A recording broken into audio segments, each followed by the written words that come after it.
김환이라고 합니다. 제 이름 들어보셨어요? 네, 반갑습니다. 이 공간은 지금 크게 문제가 되고 있는 국사 교과서, 공정 교과서, 국정화와 관련해서 정부에서 국민들에게 국제사상을 우리 아이들이 배우고 있다든가 교육의 책임이 남북 모두에게 있다고 교과서에서 가르치고 있다는 그런 교과 결사의 내용이 빠진 교과서에 있다든가 그러면 또 국정화를 추진하잖아요.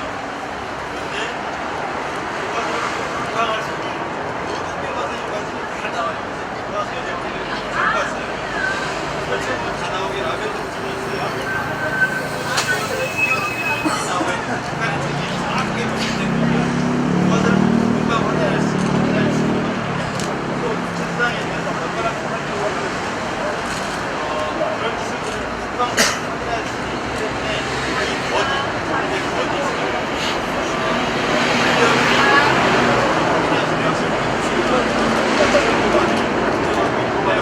저녁에는 대학 선생님들 유명한 강사한테 모시고 이렇게 진솔한 바람 부는 걸 듣더니 진솔한 시간을 하고 있습니다.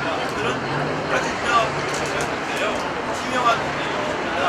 여러분들 최근에 정부에서 SNS를 홍보하는 것들이 얼마나 거짓말인지를 정확하게 지적해 주시는 분으로서 아주 스타가 되셨는데요. 신명한 역사의 교육을 선택하시고 학원에 나와 있는 인문학 공동체 기술계단 대표이신 신명한 교수님을 모셔서 교과서 문제에 학생교육인데 교과서 문제에 대해서 시간 동안 재미있고 유익한 유치한 것으로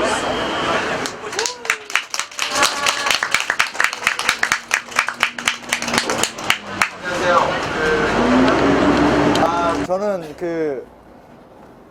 일단 다른 거 다 떠나서 교과서에서 배우던 도종환 시인을 제가 제 눈으로 직접 봤다는 그거 하나 어제 문자가 오셨거든요. 그래서 나 도종환 의원이요. 전화통화 가능합니까? 해서 냉큼 전화했다. 그래서 다른 거 다 떠나서 그냥 시인 도종환을 보러 왔다는 것도 사실 나왔고요.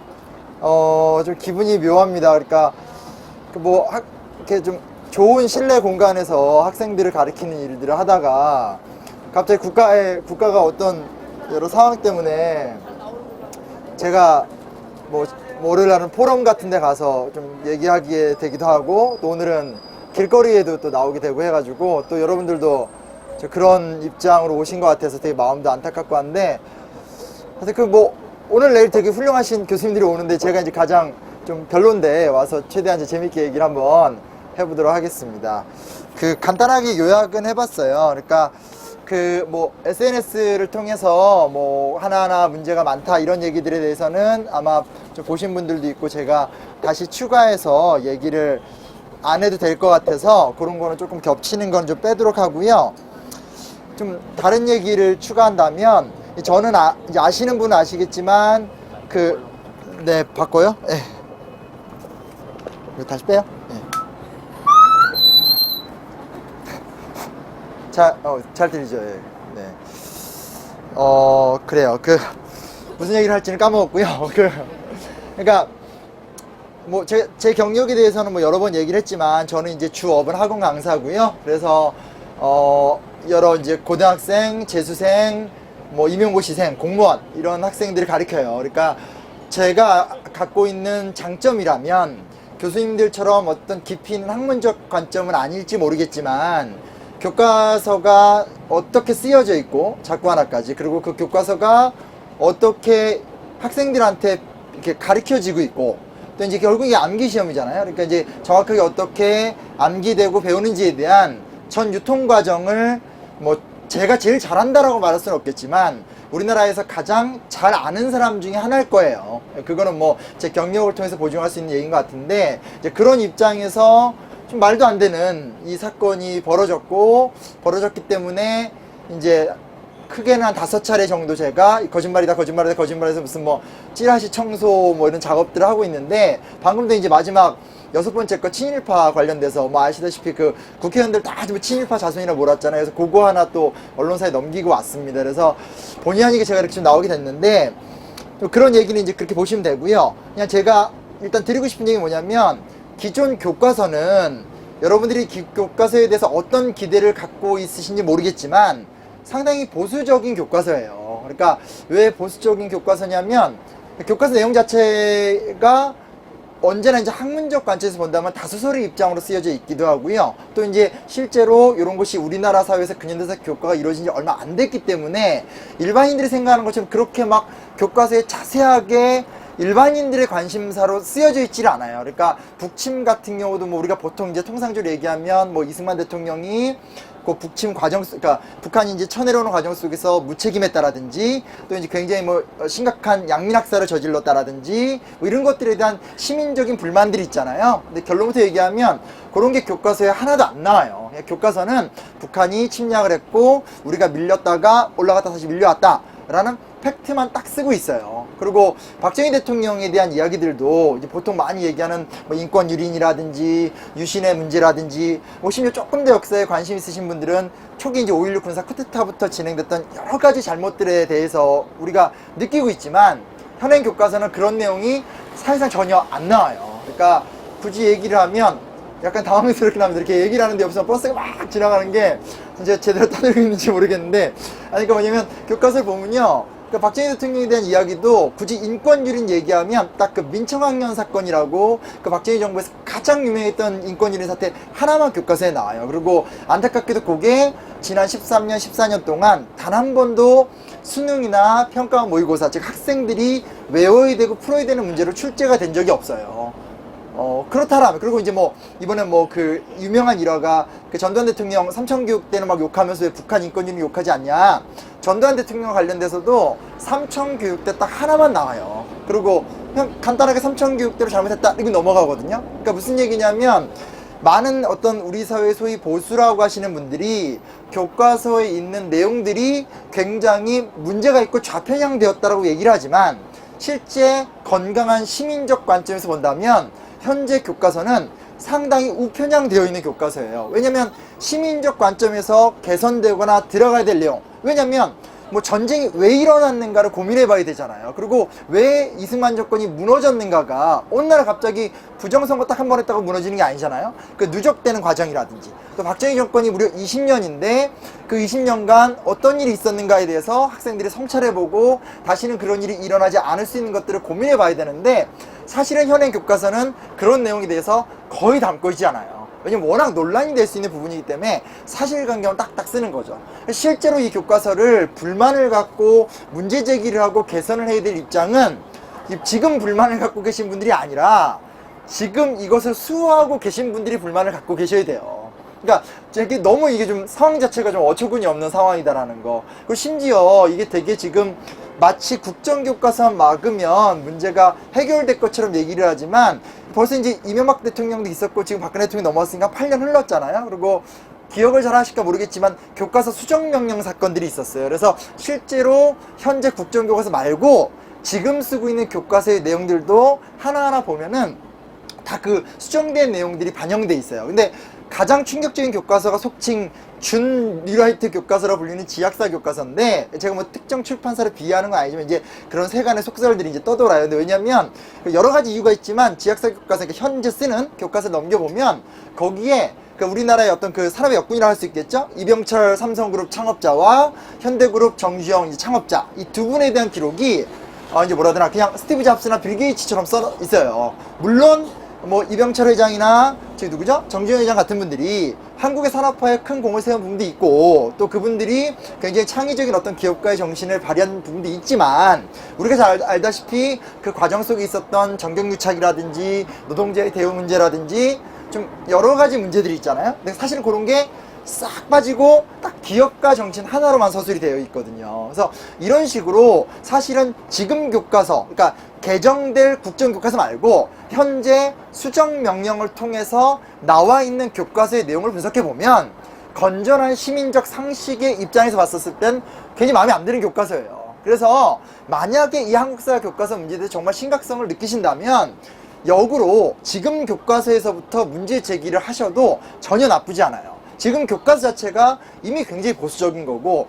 그나마 지난 꽤 긴 시간을 통해서 노력을 해서 이 정도 만든 거거든요. 근데 완전히 적반하장 같은 소리를 하는 거예요. 그래서 원고 써왔는데 그냥 갈게요. 이거 필요 없는 것 같고요. 그래서 일단 첫째는 기존 교과서가 그냥 우편향되어 있는 교과서다. 결코 좌편향이 아니고 중립도 아니고 우편향되어 있는 교과서다. 아주 보수적인 교과서고 라는 거 하나. 제 말 빠른가요? 추워서요. 제가 이제 춥고 시끄럽고 정말 이런 데 처음 해보는데 아니 뭐 앞으로 싸움이 계속 간다면 뭐 더한 데서도 가서 할 예정이겠죠. 근데 아무튼 근데 또 두 번째 뭐냐, 요건 제가 이제 최근에 이제 언론 기자님들 만나면 저 어떻게 하다 인생이 바뀌어가지고 기자님들의 막 명함을 받고 그러는데 계속 지속적으로 제가 문제 제기하는 건데 뭐냐면, 사실 이제 며칠 전에 한겨레 기자님을 만났어요. 그분이 제가 이제 기존에 한겨레 20에 썼던 인터뷰의 작은 문장을 보고 연락을 하신 거예요. 그래서 제가 여기다 뭐라 그랬냐면, 이미 수능 출제 문제를 보면 좀 바뀌고 있다. 그걸 보고 뭐가 바뀌었냐 좀 구체적으로 알고 싶다고 해서 저한테 연락이 왔어요. 그래서 저도 뭔가 또 이제 새로운 기자님 만나면 저도 뭔가 이렇게 좀 소스를 드려야 되잖아요. 그래서 사실은 여태까지는 시험에 뭐가 나올까를 보고 이렇게 검토를 하던 그 문제집을 펴놓고 하나하나 경향이 좀 이렇게 어떻게 바뀌었는가를 쫙 이렇게 분석해 봤어요. 그리고 결론은 되게 충격적이었어요. 몇 가지만 얘기를 해드릴게요. 첫째는 뭐냐, 이제 조금 자연스러워지는 것 같아요. 첫째는 통일 문제가 안 나와요. 요건 제가 이제 깜짝이야. 그치, 충격적이지, 그치? 충격적인 거야, 이거. 왜냐면, 전 이 부분이 되게 불만인 게, 수능을 봤던 친구들이나 학생들 알겠지만, 원래는 근현대사라는 교과가 나오고, 근현대사라는 교과가 나왔다는 얘기는 우리나라에서 근현대사 교육이 시작이 됐다는 거거든요. 그때부터 지금까지 단 한 해도 빼놓지 않고 수학력 시험 한국사 19번 혹은 20번 문제는 통일정책을 물어봤어요. 근데 그 통일정책을 김대중 대통령의 2000년 6.15를 물어봤냐? 아니에요. 뭐 그것도 나오지만 항상 메인은 뭐냐면 박정희 대통령이 했었던 7.4 남북 공동성명을 물어봤어요. 거기에 추가해서 해마다 노태우 대통령의 91년 남북기본합의서라든지 거기 아니면 이제 그 김대중 대통령의 2000년 6.15 공동선언을 넣었어요. 그러니까 그건 무슨 얘기냐면 우리나라가 평화통일을 지향하고 평화통일을 지향하는 데 있어서 최소한의 정부의 입장을 배운다는 거죠. 되게 중요한 거잖아요. 그렇죠? 중요한 건데 그게 단 한 해도 빼놓지 않고 똑같은 패턴으로 나오다가 작년 6월, 그러니까 이제 그 수능을 보려면 그 전에 6월하고 9월 달에 평가 모의고사라는 거 보거든요. 작년 9월 달에 처음으로 통일 문제가 안 나왔어요. 근데 인상적이었죠. 이상하다. 저만이 아니라 이제 소위 말하는 입시 전문가들은 야, 이거 안 나올 것 같아. 딱 나오는 거거든요. 그래서 야, 이거 안 나올 것 같아. 이상하다 했는데 작년에 처음으로 2015년 수능, 2015학년도 수능 때 처음으로 이 통일정책 문제가 안 나왔어요. 이거 되게 의미가 있어요. 왜냐면 근현대사 교육의 최종점은 우리 민족이 더 미래로 나아가기 위해서 그것이 어떤 방식이 됐든 또 어떤 입장을 갖건 간에 통일이라는 넘어야만 하는 장벽이 있고 그것이 역사교육의 현재 어떤 미래적 목적이잖아요. 한국사 교육에. 그게 빠졌어요. 그리고 올해도 지금 EBS 수능 특강이나 문제들을 보면 상당히 소홀하게 다뤄지고 있기 때문에 저희 개인적 초미의 관심사는 이번 수능에서 통일정책 문제가 나올까 안 나올까 이게 되게 관심사예요. 두 번째 뭐냐, 이게 정말 제가 연구하다 발견한 건데 정말 웃긴 게 뭔지 아세요? 박정희 대통령이 자주 나올까요 안 나올까요?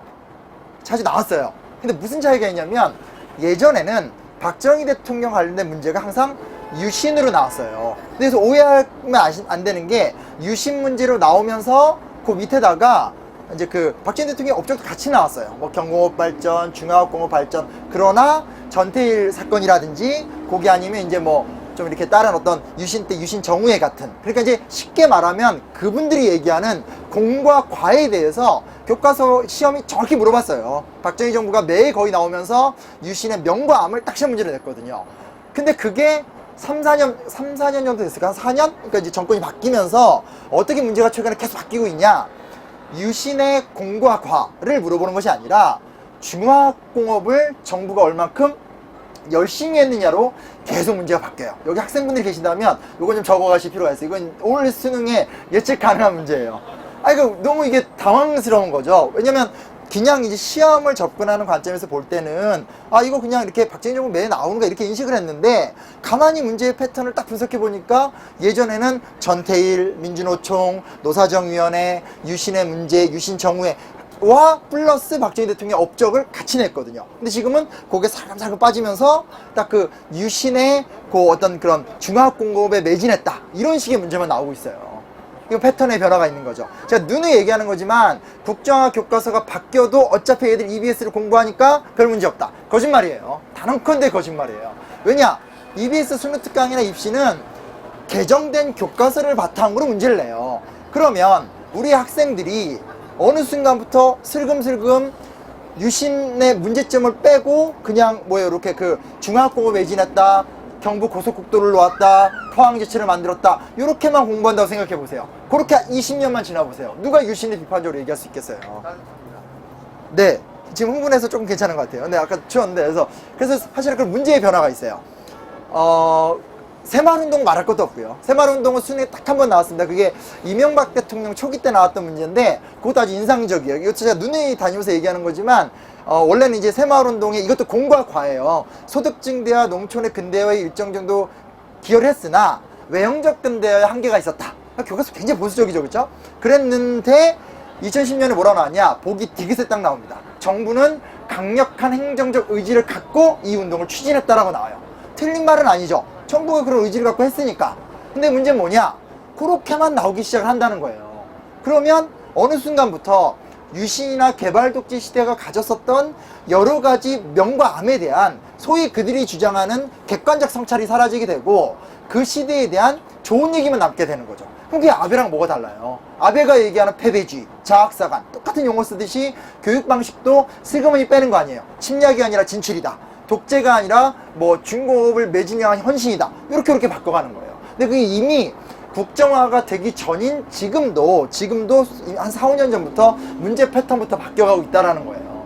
그렇다면 국정화를 막아낸다라는 것은 어떤 시급한 문제지만 국정화를 막아낸 다음에 이게 막을 수 있을까 현재는 모르겠지만 아무튼 막아낸 다음에도 이 문제는 간과할 수 있는 주제가 아니라는 거예요. 우리 시민들이 잘 모르고 있는 상황에 교육제도는 행정조치로 계속 바뀔 수 있으니까요. 가장 또 하나 인상적인 게 뭐냐면 이승만에 대한 이야기예요. 그분들이 거의 이승만을 국부처럼 여기잖아요. 그러니까 저는 이해가 안 되는 게 자유민주주의 국가는 대한민국이잖아요. 그러면 이 나라는 이승만이건 김구건 안창호건 혹은 누구 있을까요? 그런 위대한 독립운동가들이 주도를 했더라도 그분들은 민의의 바탕 속에서 독립운동을 하신 거 아니에요. 설령 정말 이승만 대통령이 군대 끌고 망명정부 이끌고 와서 현해탄을 넘어서 여기다 정부를 세웠어도 이승만 대통령을 우상화시키면 안 돼요. 왜? 그렇게 가능했던 민중이란 말을 요즘 약간 나쁘게 쓰이는 것 같아요. 민족의 힘, 시민의 힘, 국민의 힘 이런 게 있었던 거잖아요. 그러니까 자유민주주의 국가에서 누군가를 존경할 수는 있어요. 김구를 존경할 수도 있고 이승만을 존경할 수도 있어요. 하지만 중요한 사실은 뭐냐? 대한민국이고 근대 역사학이라는 것은 어떤 인물식의 왕조상을 얘기하는 것이 아니라 방금 얘기했듯이 소위 말하는 어떤 국민이 주체가 된 민족과 민중이 주체가 된 역사를 쓰는 게 맞거든요. 근데 그분들은 애초에 자기들이 자유민주주의를 수호한다고 하면서 끊임없이 이승만 우상을 한다는 거예요. 그게 시험에 잘 반영이 되고 있어요. 그러니까 되게 웃긴 건 뭐냐면요. 몇 가지가 있는데 하나는 이승만이 잘못했던 것들도 시험에 잘 나와요. 그래서 보면은 이승만이 3.1운동 당시 위임통치청원서라고 남들은 막 독립운동하고 있는데 혼자 국제연맹 가서 우리나라를 제발 미국이 대신 먹어주세요. 이거 유명한 사건이에요. 그게 갑자기 막 EBS 수능특강의 문제로 막 나와요. 그리고 그것도 나오고요.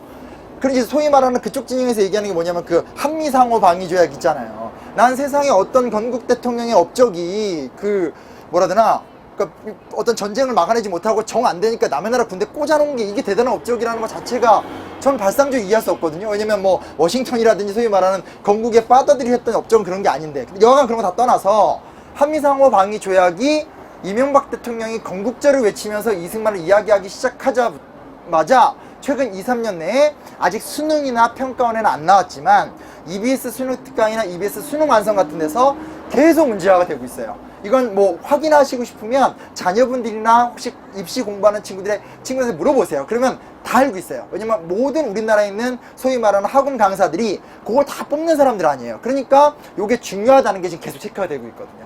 그러니까 이런 식으로 제가 얘기하고 싶은 건 뭐 국정교과서, 그러니까 현행 교과서도 사실은 좀 문제가 많고, 그리고 이 국정교과서를 막든 안 막든 이미 몇 년 전부터 일반인들은 잘 모르지만 지속적으로 행정조치와 행정작용을 통해서 이미 학생들이 교육하는 내용 자체를 수정하고 변형하면서 은밀하게 이렇게 해왔다는 과정을 꼭 알아주셨으면 좋겠고, 이것이 그냥 물론 이제 당장의 문제를 해결해야 되겠지만 그 다음 단계로 정상적인 역사교육을 진행하고 있는가에 대한 어떤 대응이 필요하다고 저는 생각해요.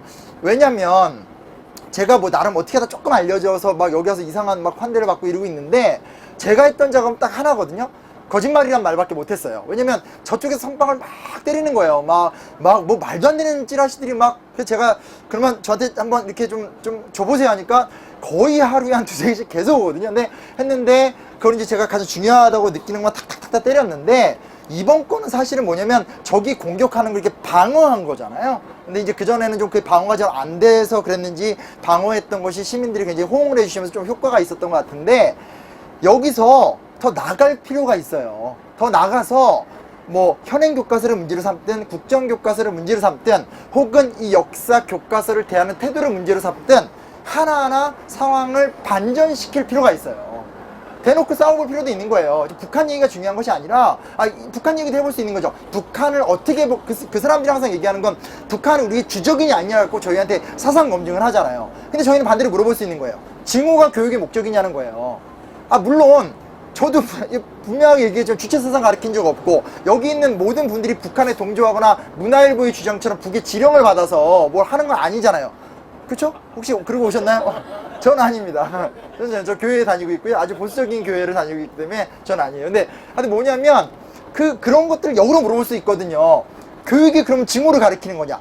뭐 그건 뭐예요? 저기 군대 가서 정신교육 받으면 되는 거고, 학교 교육은 평화라는 이상, 통일이라는 이상 속에서 건전한 어떤 평화 통일을 배워야 되는 거고, 그리고 뭐라 해야 되나, 이승만에 대한 얘기를 한다면 우리가 계속 보통 진보 진영에서 얘기하는 뭐냐면 이승만 그 새끼 독재자고 양민학살했고 뻔한 얘기한단 말이에요. 그게 아니에요. 이승만이 과연 자유민주주의 사회에서 국부라고 불리는 것이 맞는가? 그러니까 새로운 담론을 제기할 수 있다는 거죠. 박정희 대통령 공과 과? 그러면 공과 과에 대해서 제대로 된 시민 논쟁을 벌여보자. 뭐 이런 거 있잖아. 막 떠다니는 글 같은 거 보면 박정희 대통령이 경부고속도로 밀어붙일 때 김영삼, 김대중 다 반대했다. 한일협정 맺을 때 다 반대했다. 실제 역사 까놓고 보면 다 반대한 게 아니에요. 절차와 과정상의 무리한 부분들에 대해 지적했던 거고, 그런 것들이 지금 단순화가 돼서 캠페인처럼 돌아가는 거거든요. 근데 지금 보면 우리는 어떤 상황이 터지면 그거에 대한 어떤 대응만 하기에 정신이 없는 거고, 더 미래로 나갈 수 있는 화두들에 대해서 얘기를 못 하게 되는 거죠. 유관순 논쟁 얼마나 한심해요. 유관순 누나가 있냐 없냐. 덧셈 뺄셈 고등학교 때 배우세요? 배울 필요 없잖아요. 1 더하기 1은 2.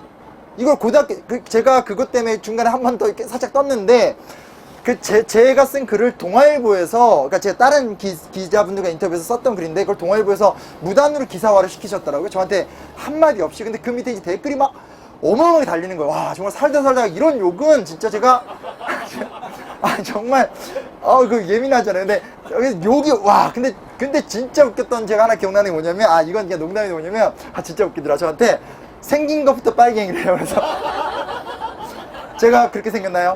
네?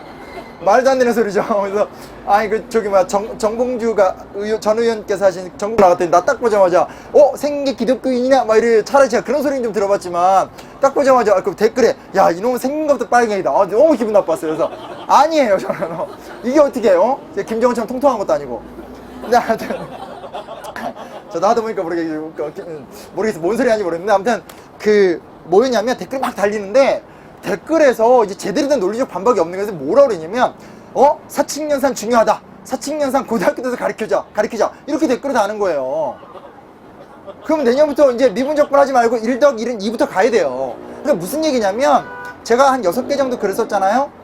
단 한 편의 제대로 된 논리적 반박을 못 봤어요. 뭔 얘기냐? 우리가 준비가 되고 우리 시민들 사이에서 건전한 역사의식이 자리를 잡고 부모가 자식한테 그런 것을 얘기할 수 있는 어느 정도, 조금의 수준을 가져도 너무 쉽게 무너뜨릴 수 있어요. 진짜로 그래요. 그래서 가장 중요한 건 우리가 변해야 되는, 우리가 노력해야 되는 어떤 지점을 만들어야 되는 것이 있고, 어쨌든 여기가 뭐 이렇게 도종환 의원님도 오셨지만 뭐 정당의 역할이 그거다라고 얘기할 수는 없겠지만, 정말로 정당이 시민의 문제에 대해서 어떤 정파적 이익을 초월해서 생각을 하고 있다면 그 부분에 대한 고민들을 대표님께 꼭 전해주셨으면 좋겠다는 생각이 듭니다. 그리고 마지막은요, 제가 대충 떠들었나요? 지금 이게 시간을 전혀 확인하지 못해서 되게 긴장 정신 막 마지막인지 모르겠다. 하여튼 보면요, 그 무슨 얘기 못해. 이게 있어요. 그러니까 조직적인 대응이 있는 것 같아요. 이게 되게 좀 심각하게 떠들고 싶은 얘기인데, 제일 처음에 제가 그 글을 쓰고 그 글이 이제 좀 퍼져나갔었을 때는, 그러니까 그 글을 받았던 게 교회 집사님들을 통해서 받았어요. 그리고 제가 사실은 뭐 저는 이제 뭐 글 오래 다녔고, 심지어 저희 어떤 가족 관계를 보면 막 무슨 교단 뭐 총연합회 뭐 이런 뭐 회장 이런 분들이 계세요. 그러니까 거의 뭐 저희 집안에서 약간 이단화 수준인데, 이분들이 어느 시점, 그러니까 지난 대선 아마 저는 것 같아요. 교회 내에서 이렇게 찌라시가 돌아요. 저한테는 잘 안 오죠. 보내주면 욕만 먹으니까. 그래서 다만 이제 찌라시가 도는 건 알고 있었어요. 뭐 보면 막 대박이에요. 그 뭐 문재인은 공산주의자다, 그게 이미 그때 돌았던 얘기예요. 그래서 뭐 저 고영주 아저씨 나와서 얘기할 때 저는 하나도 놀라지 않았어요. 그거 다 아는 얘기인데 되게 많이 돌았어요. 그래서 저는 이번에 왔던 찌라시도 그냥 그 교회 내에 소위 말하는 어떤 그런 자발적인 보수층들이 만들어 돌린 건 줄 알았어요. 물론 그런 찌라시도 있어요. 근데 제가 이제 그 찌라시에 대한 반박문을 쓰고, 이제 그게 이제 막 페이스북에서 사람들이 막 열광을 하면서 막 이틀간 한 5,000분인가 공유하고 이러면서 막 나갔는데, 일주일 동안 조용했어요. 그러니까 뭐 제대로 된 반박이 안 오는 거예요. 딱 일주일이 지나서, 조용히 해봐요. 딱 일주일이 지나서, 이건 선생 마인드. 이게 오셔도 돼요. 근데 어떤 분이 불쾌하게 절 쳐다보셨어요. 장난친 건데. 뭐냐면 그 일주일이 지나서 신용환 강사의 글이 알고 보니 유언비어 뭐 이런 제목이 있어요. 그래 놓고 원글에 제가 단 반박문의 밑에다가 제가 쓴 글의 2배 이상의 내용으로 쫙 만들어서 글이 돌아다니기 시작했어요. 근데 그 내용을 보면 너무 웃긴 게 뭐냐면요, 항상 이 사람들이 하는 짓 있잖아요. 뭐 미래엔 교과서 몇 쪽을 보면 뭐 이런 방식 있죠. 그렇게 해서 쫙 해서 한 방에 교회 쪽, 뭐 페이스북, 블로그, 루트에서 똑같은, 그러니까 토시 하나 안 다른 글이 동시에 쫙 올라오는 거예요. 그리고 폴라베어라고 저기 아이디 하나가 계속 저한테 와서 뭐 이렇게 저 이런 게 궁금합니다, 이런 식으로 이제 물어보니까 저도 맨 처음에 뭐 궁금한가 보다 이렇게 얘기하는데 약간 이상해요, 대화하시는 분이. 근데 그 아이디가 계속 제 주위를 떠돌면서 블로그, 뭐 페이스북 계속 그런 행동을 하고 계세요. 제 말은 뭐냐면, 정확히 몰라요. 제가 무슨 뭐 이렇게 뭐 이런 어떤 정당 일도 모르고 뭐 이렇게 역사 가르치다 온 사람인데, 하나 분명한 건 어떤 보이지 않는 어떤 무언가 힘이 아주 조직적인 대응을 하고 있는 것만큼 되게 분명하다는 생각이 들었고, 그거에 대한 문제의식을 일주일 만에 처음 느꼈을 때 그날 아침에 이제 그거 있잖아요, 그 교육부 TF팀 구성, 그게 딱 터졌어요. 그래서 그걸 보면서 저게 아닐까? 뭐 이런 생각을 했어요. 그래서 이것이 그냥 단순하게 어떤 그러니까 뭐라더라, 그냥 어떤 이번 건은 제가 이렇게 어떻게 갑자기 짜잔 나타나가지고 조금 이렇게 정말 이렇게 뭐 민주당이나 이렇게 많은 분들이 헌신하는 민족문제연구소에 헌신할 때 제가 조금 도움을 드리면서 약간 효과를 보였지만, 마냥 이런 식으로 그냥 뭐라드나 시민의 자발성, 그리고 마냥 이런 식으로 그냥 저런 미친놈들 뭐 이런 식의 대응으로는 안 되지 않을까. 그리고 그 어떤 교육이라는 것이 그런 어떤 좀 뭐라고 할 수 있을까요? 이런 어떤 정치에 종속된 구조로 흘러가는 그런 구조로 가면 안 되게 하는 뭔가 제대로 된 좀 대응에 대한 논의가, 후속 조치가 지속적으로 논의가 되고 만들어져야 되는 때가 아닌가를 좀 피부로 느끼고 있어요. 그래서 참 황당한 게, 제가 한 건 딱 하나밖에 없거든요. 그냥 글을 썼어요, 제 정보니까. 근데 요즘에 계속 저한테 와서 패친들하는 얘기 뭐냐면, 몸 조심하시라, 뭐 진심으로 걱정이 된다, 뭐 이런 식으로 얘기해요. 그래서 제가 정말 그런 일이 생기면 전 민주당한테 달려갈 거야 하니까, 그러니까 어떤 분이 민주당이 그렇게 잘 챙겨주나요? 막 이런 식의 얘기도 해서 아닌가? 막 이렇게 생각됐는데, 좀 그런 생각이 듭니다. 그래서 좀 그런 부분에 대해서 그냥 피상적으로 이번 사건을 표면적으로 보시고 국정화가 안 된다 이런 정도 생각하지 말아주시고요. 조금만 더 깊이 있게 다가가 주셨으면 좋겠어요. 그리고 이게 진짜 마지막 얘기인데, 사실은 교육이 문제가 많아요. 저는 역사 문제를, 역사 교육의 문제를 보거든요. 그러니까 왜 더 뼈저리게 느꼈냐면 다 공부하셨잖아요. 특히 젊은 세대들은 다 저기 항상 했을 거고, 항상 능력검정시험, 뭐 임용고시, 뭐 공무원시험 공부를 했어요. 근데 이런 찌라시 하나가 떠도는데 제대로 된 반박글이 없어요. 뭘 의미하는 거냐? 교육을 그러니까 암기 위주로 받은 거예요. 그러니까 많이 외웠는데 외운 내용이 내게 안 된 거죠. 그냥 외우고 답 달고 연도 외우고. 그러니까 제대로 된 어떤 시민적 토대가 없는 거예요. 그러니까 아주 소수의 개인적으로 역사에 좀 관심이 있거나 아니면 조금 올드한 어떤 그런 특정 어떤 올드한 진보 진영 입장을 가진 사람들이 만든 몇 개의 담론만이 막 도는데 너무 옛날 이야기거든요. 그래서 실제로 가장 심각한 문제는 역사 교사들 자신의 문제겠고 교육제도 자체의 문제겠고 이 역사가 암기 위주로 흘러가는 어떤 그 심각한 폐해인 것 같아요. 그래서 그런 것들이 사회적 화두가 되기 위해서라도 꼭 이 문제가 개선이 되고 이 다음 단계 그 다음 단계 이야기들이 만들어져 갔으면 좋겠다라는 게 제 개인적인 생각입니다. 얘기는 일단 이걸로 마치도록 하겠습니다. 이상입니다. 예. 궁금하신 거나 알고 싶 편하게 물어보시면 제가 아는 한 성실과 답변을 좀 해드릴 수 있을 것 같아요. 네. 없으시면 제가 되게 뻘쭘해집니다. 뭐 있으신가요? 네.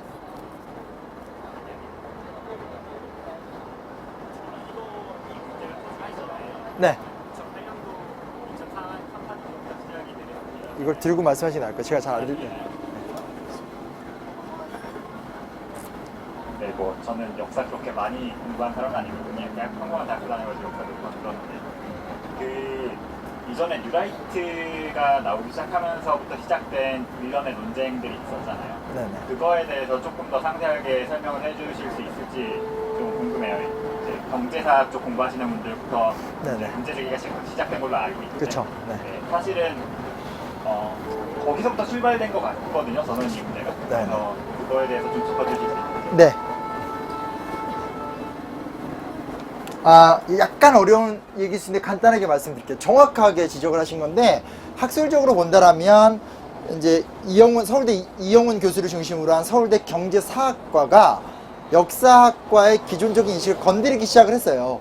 일단 결론부터 얘기하면 그분들의 연구 성과가 다 의미 없는 거 아니고 또 그분들의 연구 성과가 역사학계 쪽에 수용이 안 된 것도 아니에요. 그러니까 예를 들면 옛날에는 일제시대 때 토지조사 사업이라고 하면 그거 그냥 100% 우리가 다 뜯겼다고 배웠어요. 근데 지금 안 그래요. 절차상 문제가 있었고 그로 인해 생긴 여러 가지 후유증만 얘기를 해요. 왜냐면 뉴라이트 진영에서 그것에 대해서 역사학자들이 너무 통계적으로 미숙했다 이런 얘기 나오기 때문에. 근데 이거죠. 그러니까 뭐냐면 그게 이제 간단하게 얘기하면 이번에 권희영 교수가 쌀이 수탈이 아니라 수출이다라는 말을 했어요. 보세요. 경제학적으로 접근을 해보면 수치적으로 생각을 해보면 숫자잖아요. 그러면 우리가 되게 오해가 뭐냐면 마치 일제가 딱 들어와서 로마 시대 무슨 귀족 생각하는 경우가 딱 들어와서 막 채찍 뿌리고 막 때리고 말 들어 막 이런 아니에요. 36년을 지배하려면 아주 과학적이고 조직적으로 뜯어먹었을 거 아니에요? 그러니까 어떤 식이냐면 일본이 필요하니까 쌀의 양을 증산시키죠. 그리고 경제학적 원리가 있으니까 그 쌀을 무조건 다 뜯어가 버리면 우리나라 사람들 다 죽게 되는 거고 그러면 식민 지배가 실패하는 거 아니에요. 그러니까 쌀을 증산해서 뜯어가는데 뜯어갈 적에 뜯어가는 과정을 거쳤는데 그거를 통계적으로 보면 당연히 수출적 과정이죠. 생산지가 여기고 일본이 대금을 지불하고 그 쌀이 일본으로 넘어갔으니까 수출의 효과가 난 게 맞죠. 근데 중요한 게 있어요. 뭐가 있냐면 그걸 왜 학계에서 수탈이라고 그러냐. 첫 번째, 우리가 자의적인 의지와 우리의 문제를 해결하기 위해서 증산한 게 아니에요. 타인의 의지로 강제 증산이 된 거잖아요. 증산된 거 목표 못 맞췄거든요. 그러다 보니까 쌀은 그대로 일본으로 넘어갔고 부족량은 만주에서 옥수수 사와서 먹였어요. 그 과정상 굉장히 문제가 있다는 거예요. 두 번째는 그 쌀이 넘어갈 적에 그 돈이 누구한테 들어가냐? 일부 지주들한테만 들어갔어요. 지주는 왜? 지주는 식민지 파트너니까 그렇게 넘어간 거예요. 그러니까 통계나 수량으로 본다라면 경제학적으로 수출의 루트를 거친 게 맞죠. 그러나 인간은 통계와 숫자로만 판단되는 존재가 아니잖아요. 그러면 종합적인 상황들, 어떤 지주만이 그 경제적 이득을 착복했다라든지 그것의 생산 과정에 굉장히 어떤 억압적인 요소가 있었다든지 이런 것들을 종합적으로 고려해보면 민족주의적 입장이 아니더라도 그것은 수탈이 맞다 보다 합리적인 거죠. 근데 그쪽 계열은 매번 그런 식이세요. 그러니까 그게 뉴라이트 이론이 전혀 새로운 이론이 아니에요. 이미 유럽에서 산업혁명 연구나 미국에서 이제 통계사학파라고 해서 이거예요. 퀴즈 하나 내볼게요. 산업혁명 기간 동안 임금이 올라갔을까요? 안 올라갔을까요? 올라갔어요. 그리고 산업혁명 기간 동안 인구는 증가했을까요? 안 증가했을까요? 증가했어요. 근데 왜 산업혁명 기간 동안 사회주의와 노동운동이 나왔겠어요? 임금도 증가하고 이렇게 평균 수명도 증가하지만 철저하게 자본가들을 위한 산업혁명이 진행이 되니까 어떤 인간들의 일반적 삶은 너무나 피폐해지는 거잖아요. 그래서 그에 대한 저항으로 소위 말하는 노동운동이나 사회주의운동이 일어나는 거 아니겠어요? 그렇다면 산업혁명을 바라보는 총체적 시야는 통계적으로 가는 게 맞아요? 아니면 종합적으로 가는 게 맞아요? 통계적인 것도 부분적 가치는 있죠. 하지만 역사학자라면 종합적으로 역사를 서술하는 게 맞잖아요. 이 논쟁이 반복되고 있는 거고, 사실은 이 논쟁이 학계에서는 그렇게 새로운 논쟁도 아니고, 뉴라이트 뭐 90년대 초반에 나왔잖아요. 그거 이미 반박된 거 거의 다고. 근데 자기들이 마치 되게 새로운 이론가인 양 거짓말하고 있고, 막 이용 교수가 뭐 역사학자들 수준 낮다. 반대로 물어보고 싶어요. 이용 교수가 몇몇의 논문을 냈죠. 근데 무슨 연구 업적이 있죠? 제 말은 무슨 얘기냐면 연구 업적이 없다는 것이 아니라 서양의 예를 들면 스페인의 피오모와 같은 역사학자들, 그러니까 굉장히 보수적 역사학자들인데 엄청 두꺼운 분량으로 자신들의 보수적 입장을 대변하는 학계 산점을 딱딱 내요. 뉴라이트 학회가 학회지가 있어요? 한 번 간신히 억지로 나왔죠. 학회가 제대로 운영이 돼요? 연구 성과가 몇 건이 있어요? 없어요. 그러면서 기존 학계를 비난해요. 제가 대충 약간 두서없게 얘기했는데 대강은 제 의도가 전달되지 않았나요? 근데 그 얘기는 앞으로도 좀 꾸준히 저도 해보고 싶어요. 네. 대답이 됐나요? 예. 또 뭐 궁금하신 거 있으세요? 그렇게 완벽한 강의는 아니었던 걸로 기억하는데. 네. 없으면 그러니까 그 네. 수능 문제에서 통일 문제, 네, 네. 정의 네, 이거 들게 하시- 다루는 네. 문제, 예, 그 수능 문제 네. 변화와 관련해서 중요한 말씀을 해주셨는데 네, 네. 통일에 관한 문제가 네. 점점 이렇게 말하자면 없어져 가는 네. 박정희 본과 과에서 본과 과를 객관적으로 묻는 것이 유시시대 본과 과 그런 걸 객관적으로 묻는 문제가 아니라 이제 뭐 중화공업의 발전 그쵸, 그쵸. 이런 네. 식으로 네. 문제가 공 쪽에 치중되는 거라든가 네, 네. 이런 거에 대한 자료를 네, 네. 갖고 계실 거 아니겠어요? 네. 그런 자료도 좀 네. 받을 수 있을까요? 네. 그건 드릴 수 있습니다. 예. 예. 왜냐하면 학부들이 네. 갖는 관심 중에는 진짜 현장에서 뭐가 어떻게 가르치는지 네, 모르니까 네, 네. 이런 구체적인 네. 그 내용 같은 것들을 네, 네. 자료로 제시해 주면 네, 네. 훨씬 설득력 그 일단 지난주에 기자님한테 일단 넘겼고요. 뭐 자료를 원하신다면 제가 뭐 당장이라도 만들어서 드릴 수 있습니다. 예, 자료는 뭐. 자료를 좀 받을 수 있으면 저희도 봤으면 좋겠다. 네네네. 그럼 뭐 충분히 이왕 이렇게 된 거 제가 뭐든 못하겠습니까? 그래서 자료 좀 알겠습니다. 알겠습니다. 예. 네. 이제 혹시 뭐 네네네. 예, 교과서를 앞으로 구정이 된다는 전제하에 네, 교과서 해보면 저도 이제 국회에서 일을 하고 있습니다. 그러니까 이제 이 전문가들 좀 물어보면 다른 게 갈립니다. 그냥 설마 교학사처럼 만들지 않을 것이다 라는 분들이 계시고, 그러니까 집필기관이라는 게 이 정도면 사실 어떻게 만들 수는 있는데 지금 이제 뭐 일단 학자들이나 전문가들이 참석을 안 하는 상태인데, 그래서 예를 들면 전문가씩 한번 예상을 해보면 이 정도 수준의 교과가 나올 수 있지 않을까라고 짐작되시는 분들이 있습니다. 그러니까 일단은 뭐가 변동이 있냐면요. 이게 이 교육 과정의 변동이에요. 그러니까 2004년부터 국사와 근현대사를 교과가 두 개로 쪼개졌어요. 그래서 이제 국사는 소위 말하는 전근대사, 그러니까 선사시대부터 조선왕조까지 진짜 재미없는 역사 선생이지만 솔직히 좀 그렇잖아요. 이게 로마제국 해야 재밌지. 이게 좀 아무튼 그걸 배우고 근현대사가 흥선대원군부터 그 당시 이제 김대중 정부까지 지금도 거의 이렇게 배우는데, 요게 이제 이명박 대통령 때 거민정으로 전환되면서 한국사로 통합이 됐죠. 통합이 되면서 이제 동아시아사는 아주 좋은 교과, 하지만 학생이 잘 하진 않아요. 근데 세워지면서 했는데, 현재 한국사 교과서는 2대8 구조예요. 그러니까 무슨 얘기냐면 전근대사가 20%고 근현대사가 80%예요. 그러니까 지금의 한국사 교과서로 공부를 하면 주로 이제 지금 얘기한 것들을 디테일하게 배울 수 있어요. 아무리 손바닥으로 막아도 뭐 이런 아까 말씀한 그런 경향도 있지만 뭐 4.19 혁명, 유랑제가 뭘로 막아요. 근데 내년부터 바뀌는 게 어떻게 되냐면 6대4로 바뀌어요. 그러니까 이제 전근대사가 60%, 이제 그 근현대사가 40% 이하로 바뀌어요. 그러면 교과서 서술 내용은 상당히 근현대사 쪽이 축약이 될 거예요. 축약이 돼요. 이 전제를 먼저 기억을 하셔야 되는 거고요. 제 생각에는 이렇게 논란이 됐는데 그 40%밖에 안 되는 부분, 40% 중에서 한 10%가 현대사일 거예요. 거기에다가 지금 교학사 교과서 같이 노골적으로 집어넣는다? 저는 개인적으로 회의적이에요. 그거보단 은폐를 하지 않을까 생각이 들어요. 그러니까 왜냐면 드러내면 논란이 끊임없이 되니까 덮는 거죠. 이게 뭉개는 거죠. 그래서 안 배우는 거, 혹은 배우더라도 모호하게, 막연하게 아마 그럴 거예요. 저는 개인적으로는 그쪽이 아닐까. 자기도 실력도 없으니까 실력인데 어떻게 자세히 써요. 자세히 쓸수록 욕을 먹으니까 그러면 그냥 이렇게 간단하게 가자. 그리고 그게 더 위험해지죠. 왜냐면 보세요. 6대4로 바뀌면 현재 이제 한국사 필수를 보면 20문제를 보거든요. 20문제 중에 그러면 12문제에서 14문제가 옛날 이야기 문제를 풀 거예요. 그러면 그 중에 한 8문제 정도가 요즘 문제를 풀 거예요. 근데 8문제 중에 6문제는 흥선대원군, 뭐 갑신정변 이런 걸 풀 거예요. 나머지 2문제를 두고 현대사 문제가 나올 거예요. 그럼 일단 논란이 없는 국가 정체성을 확실하게 하고 싶은 6.25 전쟁 문제는 무조건 들어갈 거예요. 나머지 하나가 뭐가 나올까요? 전 이게 겁나는 거예요. 그 하나가 예를 들어서 그냥 중화학공업이다. 아니면 정부가 행정력을 열심히 동원한 새마을운동이다. 이런 식으로 문제를 계속 낸다면 왜 우리나라 학생들이 그 일본과 뭐가 다를 것인가? 왜냐면 보면 지금 후쇼사 교과서가 그 세형모가 만든 그거는 채택률 아직도 5%가 안 된다고 하더라고요. 근데 그게 문제가 아니라 사회가 전반적으로 우경화가 되면서 기존 교과서에서 삭제하는 거잖아요.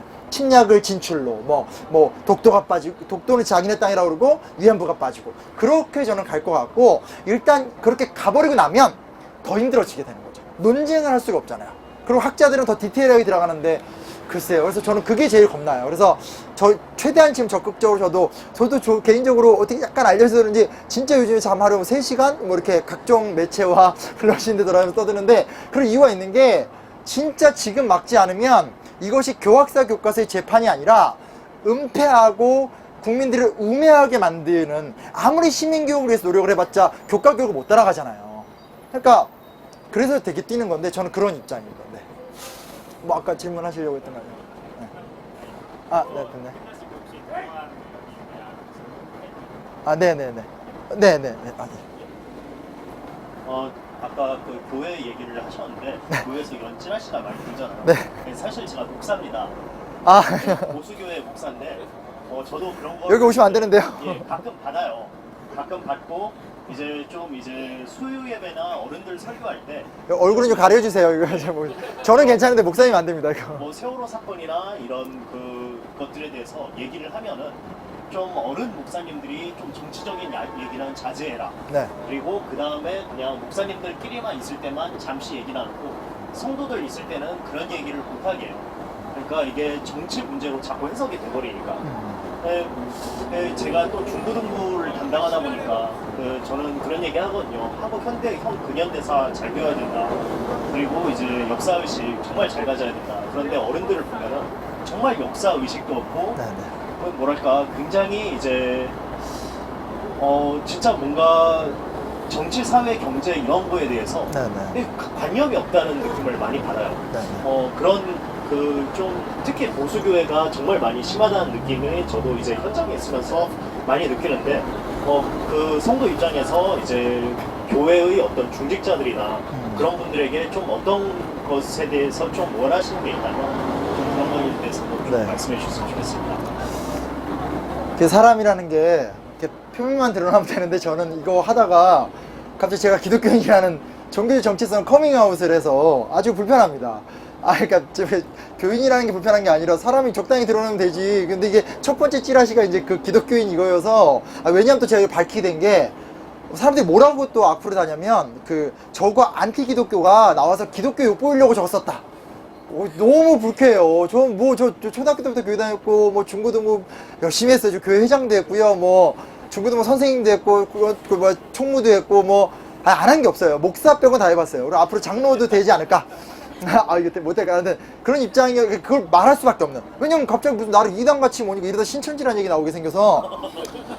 근데 그 모르겠어요. 제가 무슨 답변해야 되는지 잘 모르겠는데, 그러니까 교회든 혹은 뭐 이렇게 뭐 불교든 천주교든 뭐 이렇게 집 커뮤니티가 있잖아요. 지금은 정말 커뮤니티 사회 같아요. 그래서 뭐 인터넷에서 떠드는 것도 무슨 보면 이렇게 뭐 가생이.com 뭐 저도 제자일 때만 하는 건데 이렇게 여러 커뮤니티가 있어서 커뮤니티를 통해서 자아 정체성을 유지하는 것 같아요. 근데 그 커뮤니티가 한번 특정 세력에게 오염이 되면 얼만큼 위험해질 수 있는가가 사실은 교회에서 제일 먼저 나타났다고 생각해요. 그러니까 뭐 옛날 교회사 얘기는 저는 하고 싶진 않지만 원래 이 뉴라이트나 혹은 뭐 그 무슨 분들이라고 하죠? 그런 뭐 조갑재 씨 이런 분들이 뭐 정치권에서도 환영받지 못했고 학계에서도 그냥 그랬거든요. 근데 그때 이분들이 누구한테 갔냐? 교회로 왔어요. 교회의 특징은 뭐냐면 저보다 더 잘 아시겠지만 정서적 공감이 있으면 받아들여 주잖아요. 특히 우리 교회 쪽에서 탈북자 같은 활동을 너무 많이 했기 때문에 그런데 되게 좀 취약했었죠. 그래서 심지어 지금 어떤 현상이 일어나냐면 너무 비극적인데 이제 뭐라드나 보수적인 입장을 옹호하는 것까지 좋아요. 뭐 이런 거 개입하면 안 된다. 혹은 난 보수적이다. 이건 뭐 그렇다 쳐요. 그 근거로 일베의 자료를 퍼와서 막 저를 공격하세요. 생각해보세요. 일베 하시는 분 아시겠지만 있나요? 저는 안 해서 그런데 하시는 분 알겠지만 일베 굉장히 극혐이잖아요. 개독 이른단 말이에요. 근데 웃긴 게 보수적인 기독교인들이고 또 근엄한 기독교인들이 자기네들의 정규적 정체성을 지키려고 개독 혐오를 하는 어디죠? 그쪽 사람이 글을 퍼온다. 그럼 말도 안 되는 일이거든요. 그래서 전 이번에 개인적인 얘기지만 이번 글을 쓰면서 좀 뿌듯했던 건 개인적으로 같은 편이겠죠? 근데 하여튼 이거 아닌가? 이것도 다른 이거 더 센 거네요.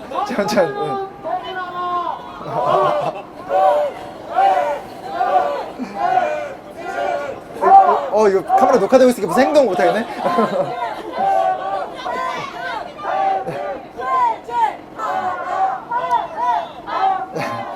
카메라가 앞에 있기 때문에 아무 소리 못하겠습니다. 편집 잘해주세요. 근데 오늘 의원님이 부르셔서 제가 다양한 걸 보는데 뭐니 해도 맞냐. 이런 얘기 들어요. 솔직하게 말해서 교회 다니는 사람들 싫어했는데 좀 너 보니까 조금 이미 좋아진다. 뭐 이런 얘기도 좀. 하는 것을 네. 막지 마십시오. 지금 이 부정을 응징하지 못하는 이 현실을 우리 가족들에게, 우리 후손들에게 남기지 맙시다.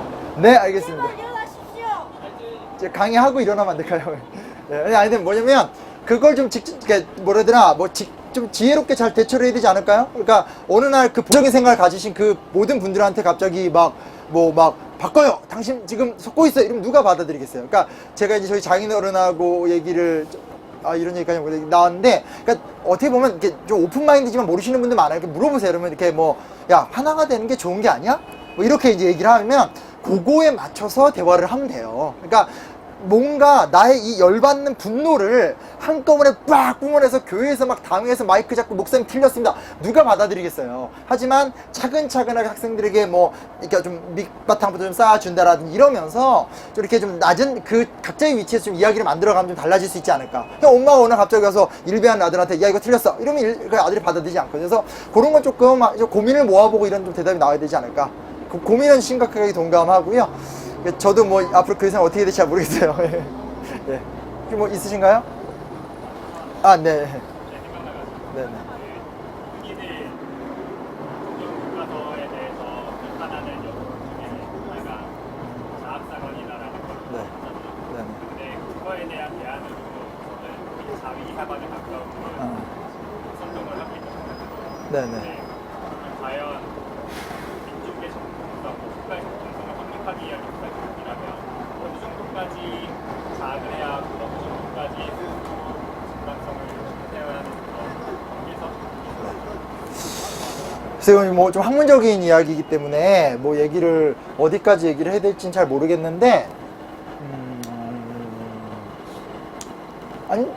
뭐라더나 지금 그렇게 자학하고 있지도 않고요. 자위하고 있지도 않아요. 그러니까 무슨 얘기냐면 팩트로 암기로 가르치고 있는데 어쨌든 그 교과 내용에 여하간 예를 들면 민간인 학살도 나와 있고 뭐 중화학공을 발전한 성장도 나와 있어요.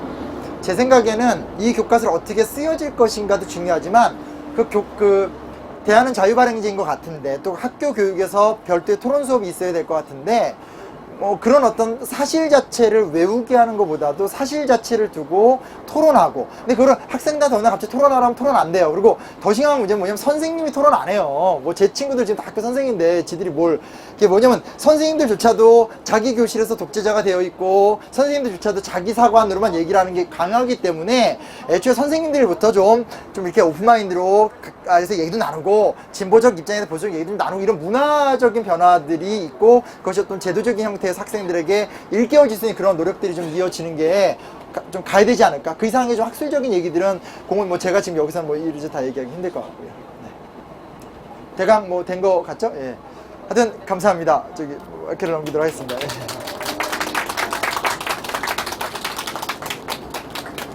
네, 아주 유익하고 도움이 되는 그런 역사 강의, 역사 교과서에 대한 강의였습니다. 추운데 시끄럽고 사다리는 소리, 이렇게 집나는 소리, 이런 소리, 또 이렇게 휘발유 냄새, 이렇게 안 좋은 거리에서 하는 특강에 끝까지 자리를 함께 해주셔서 고맙습니다. 다시 한번 신명환 선생님께 박수 드리면서 오늘 일거리 특강을 마치도록 하겠습니다. 고맙습니다. 감사합니다. 감사합니다. 너무 멀티하고 가지고.